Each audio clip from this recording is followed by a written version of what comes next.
Interarms is, of course, the great importer based in Alexandria, Virginia.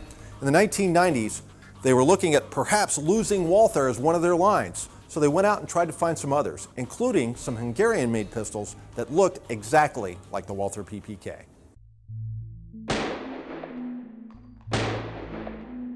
The Hungarian connection with Interarms began back in the late 80s when FEG, which was the Hungarian electrical conglomerate, produced everything from kitchen stoves to guns, having been recently freed from the Soviet orbit, formed trading companies and started to peddle their goods internationally. And at some point they approached Interarms and said, we have a couple of pistols that we'd like to sell. One of them was a big 9mm parabellum double column magazine service type pistol. Interarms called it the R9. And the other was a smaller pistol that FEG had produced in a whole variety of types that was basically the same gun, but it was fundamentally a copy of the Walther PP series pistol with some modifications. These guns were done in .380 and they were also done in .22. One of the distinctive features when you look at an APK that you can tell it's definitely not a Walther, and that is there is a circle in the front of the trigger guard that allows you to put a punch or a pin or something that helps you pull the trigger guard down, because of course the disassembly starts with unloading the gun, removing the magazine. You pull that trigger guard down, then you pull the slide back and up, and then ease the slide off the frame. The recoil spring surrounds the barrel because of course it's a simple blowback pistol. Interestingly, the Hungarians were willing to do something that the Germans at Walther at the time were unwilling to do, and that is to make changes to the gun. One of the problems, especially with the smaller Walthers, is slide bite.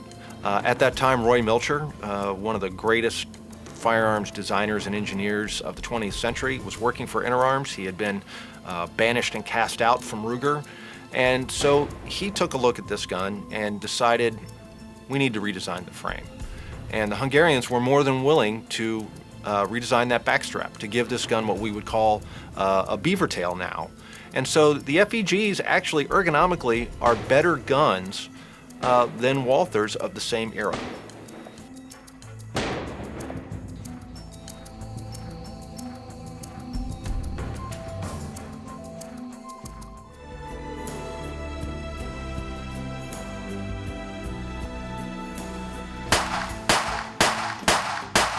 Well, the Mark II APK might be thought of as the poor man's Walther PPK. Perhaps not surprising, since it was manufactured by the gas appliances factory of Budapest. This gun didn't have the finish that we became accustomed to seeing on the 70s era Walthers that came in through Interarms from Germany.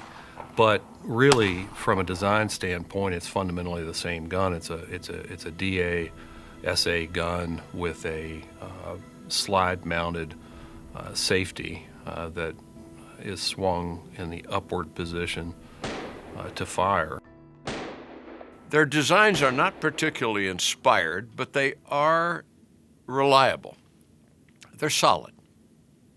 The small pistol was offered in all kinds of variants. Some had aluminum frames, some had steel frames, some had short barrels, some had long barrels, some had a solid backstrap. Others were like the PPK with its enclosed back grip. They had 1,000 variations of this thing, and they sold them to hundreds of different people.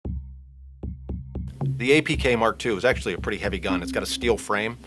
So it had a 3 7/16 inch barrel, 7-round magazine capacity, and it weighed 26 ounces. Interestingly, Interarms in the same catalog had the FEG APK Mark II, as well as the Walther PP and PPK.